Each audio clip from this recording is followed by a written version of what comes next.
Hello, this is Alfred with Crest LLC. I am an Xactimate certified trainer, so you know you're getting trained properly and correctly with Crest LLC.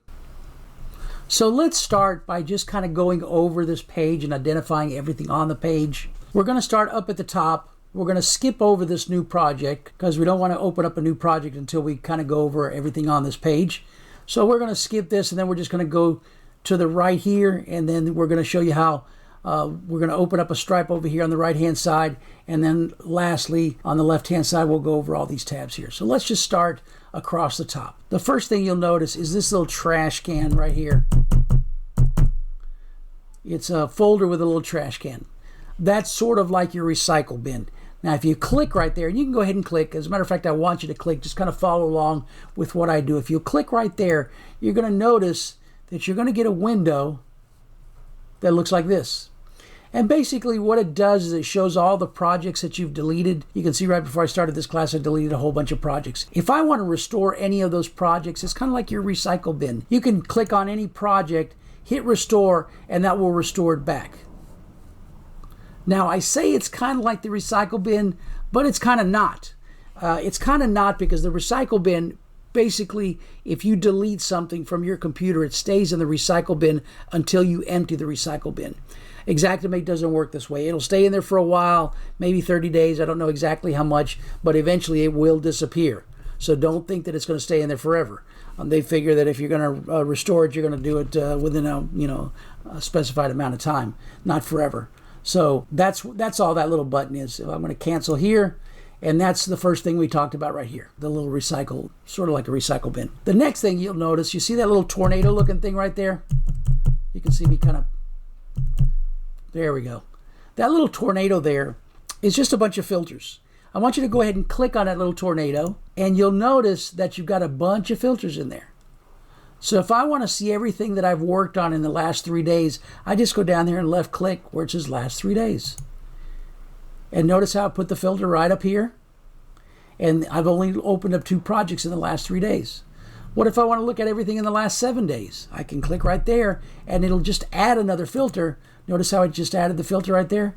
And it looks like I haven't really done anything in the last 7 days either. I've been slacking. So now let's take a look at the last 30 days. Yeah, I looked at a few more. And you can delete some of those filters just by clicking on it and closing it up like that. You'll also notice that there's an option down here. You'll notice I've got one for the last 3 days that you don't have.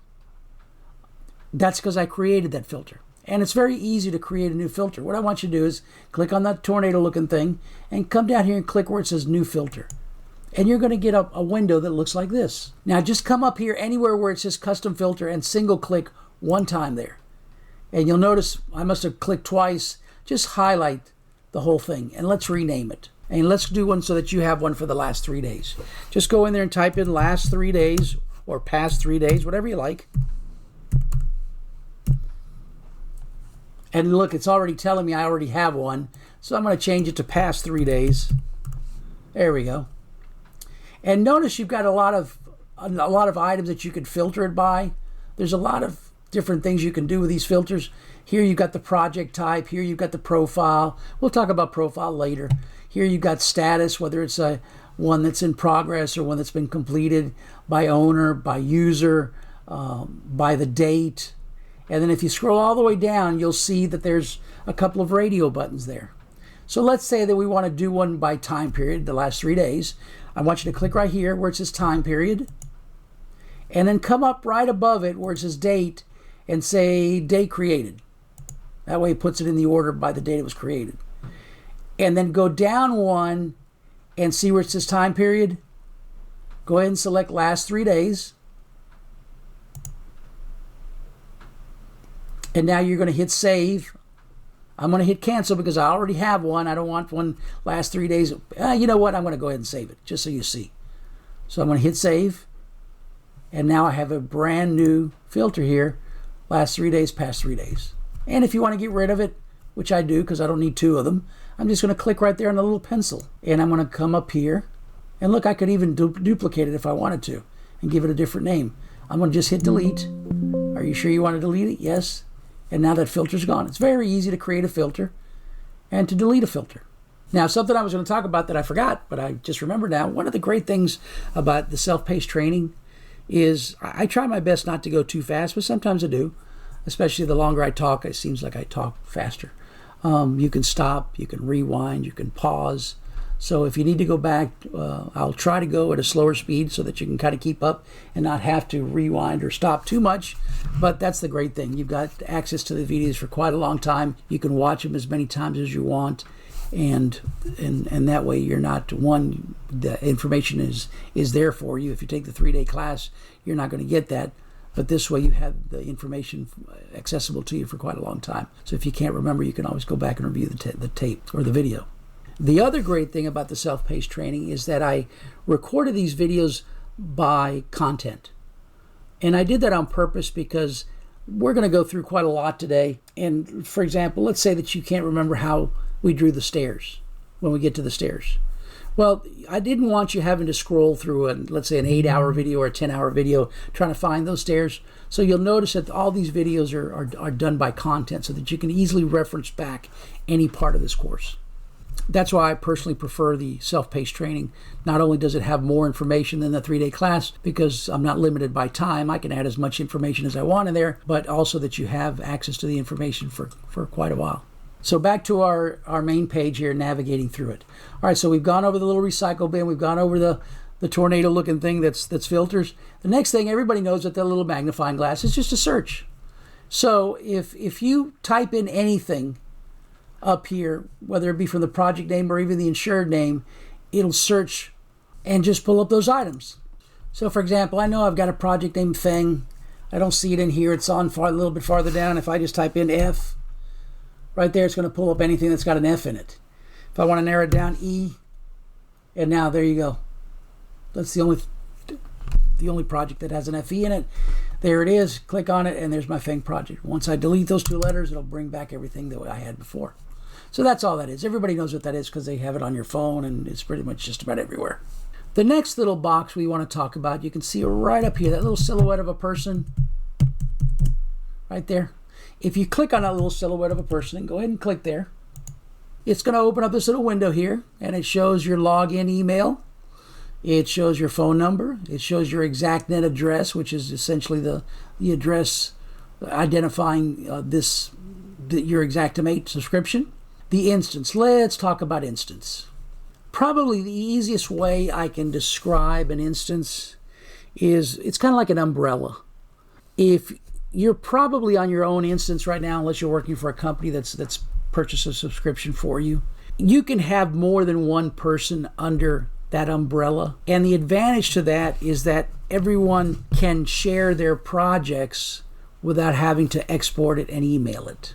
And we'll go over that a little bit here when we get to our preferences in our cloud and basically the Stripe over here. We'll talk more about instance. But just to give you a simplified version, if I've got 3 employees and I put them under the same instance, we can all look at each other's projects. We can only look at it one at a time. 2 people can't look at it at the same time, but you're using the cloud to be able to share those projects. So that's what an instance is. And then right here, you could manage your account. If you click right there, it'll just take your account, your Xactimate account. It'll open up the web for you. And then probably the most important thing that I'm going to tell you right here, you see right here where it says to log out? Try to never, ever, ever, ever log out. Never, ever log out. Hopefully I stressed that enough. The reason is that if you log out and you go to an area with no internet, you will not be able to open the program. And a lot of people are used to logging out, but get out of that habit because, like I said, if I log out and I go to an area with no internet and I try to open it up, it's not going to let me. But instead of logging out, if I just come up here to the X and I X out, it's just going to close the program, but it'll keep me logged in, and that way I can still open it up even if I don't have internet.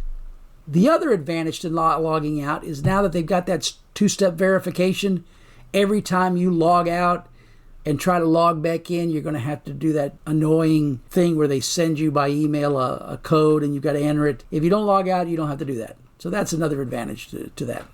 All right, so the next thing that we're going to look at is that little bell right up there. Everybody knows what that bell is. That's just a notification tab. So if there's anything that comes over, if they want you to know anything, you'll see a red dot. So for example, if you see this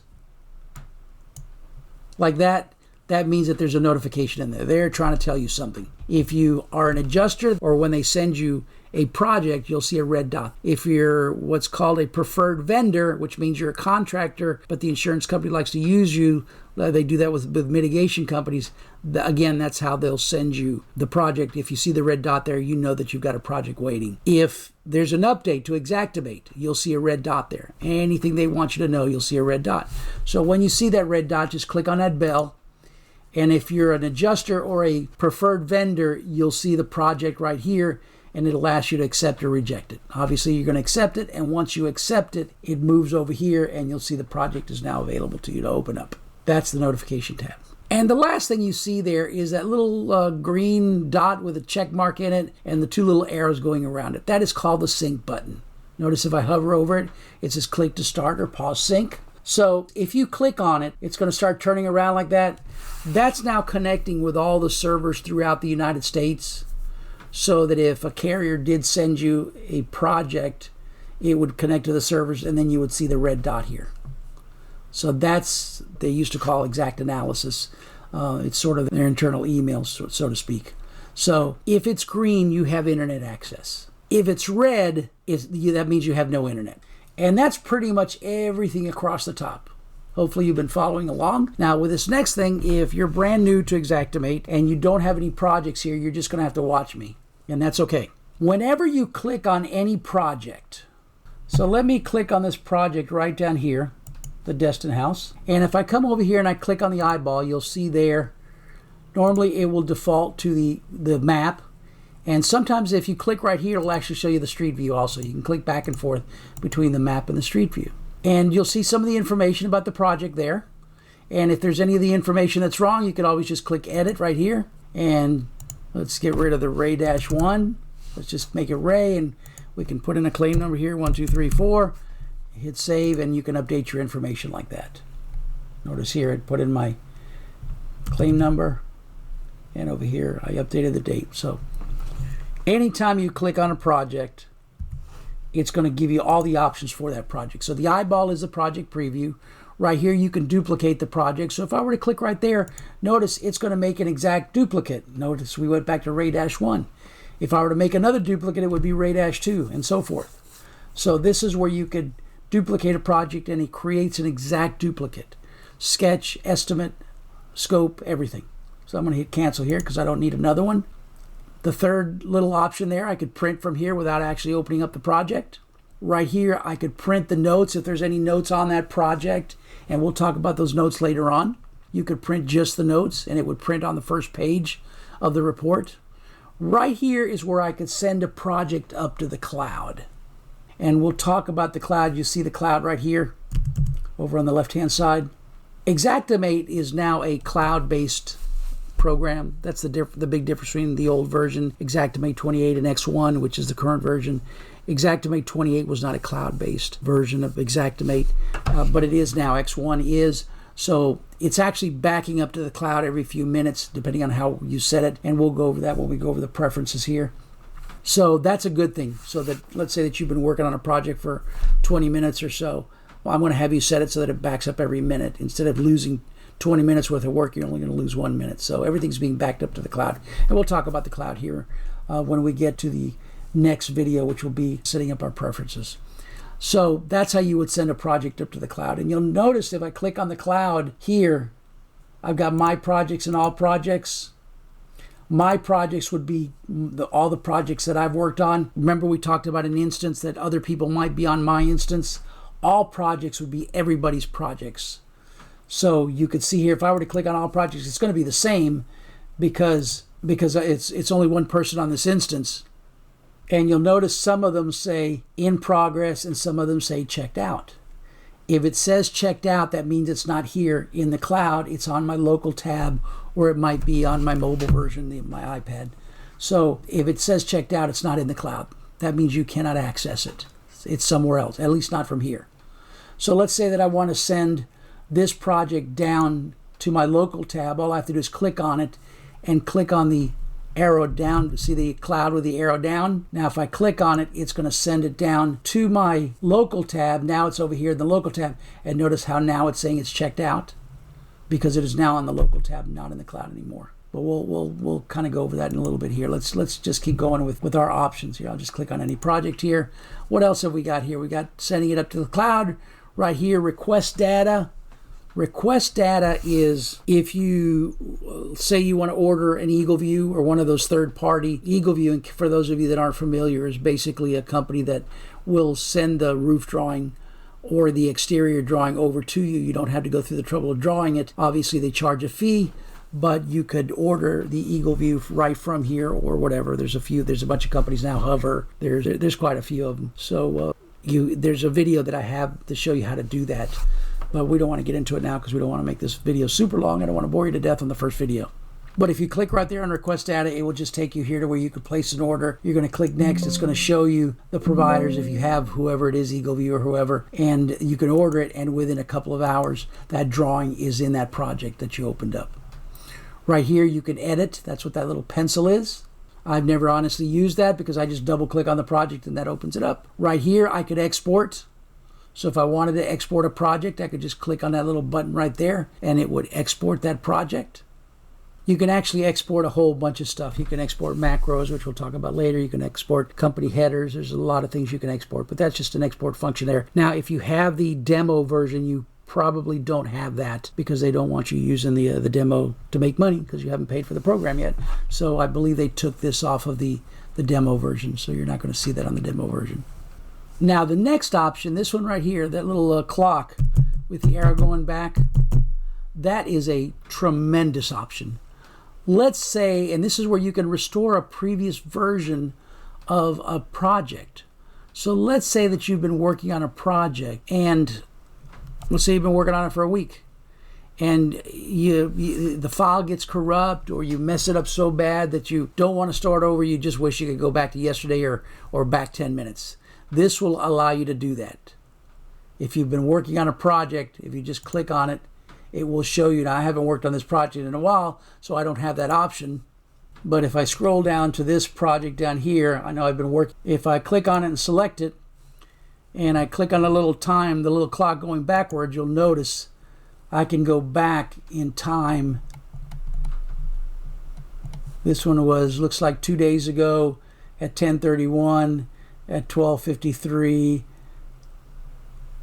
I'm sorry, at 8:10, 8:10. It's also showing you seconds, 8:32, 9, 11. So you can see, you can go back just a few minutes if you want to. If you mess up something really bad and can't figure out how to fix it, you could always just go back. So I'm going to cancel here. That is a great feature. That is a really, really great feature. And then down here, this is something that's relatively new. If you do a water mitigation estimate, for those of you that are brand new in the industry and may not know what water mitigation is you're mitigating damage. You're stopping damage from occurring. So water mitigation companies would be like ServPro, ServiceMaster, those companies that go in and dry out and keep it from getting further damage. That's why it's called water mitigation. If you have more than 2 items that are water mitigation items in your estimate, you can click right there and it will create a rebuild estimate. So if you have an estimate that has, for example, under the water mitigation category, remove the carpet, remove the padding, remove the baseboard, remove the drywall, it will create a project for you that has putting that carpet back, putting that padding back, putting that baseboard back, putting that drywall back. Now, it's not perfect, but it's going to make your rebuild estimate a lot easier because it's putting back all the items that you took out. So that's a handy little feature also. And then last but not least is the trash can. Everybody knows what the trash can is. That's how you delete a project. So I think we've covered pretty much everything across the top. And also, if you click on a project, we've covered everything on the right-hand side. And even though I said we were going to talk about the cloud in the next video, I think we can probably finish covering it here because I covered most of it earlier. So if I click on it again, I've got my projects and all projects. My projects are just all the ones that are on my local or that are my projects.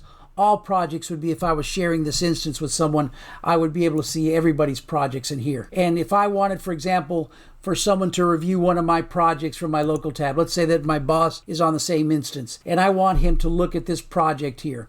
All I would do is click on it, upload it to the cloud over here, click right here, that would send it up to the cloud. Then he could go into his cloud, which is a shared cloud, click on all projects. He would be able to find it there. Then he would click on it, download it to his computer. He could look at it, review it, make whatever changes he wants. And then when he's done, he would upload it back to the cloud and I could download it back to my computer. So you can see you can't open it from more than one computer because the cloud is sort of a way station that it runs in between there. So anyway, that's the cloud.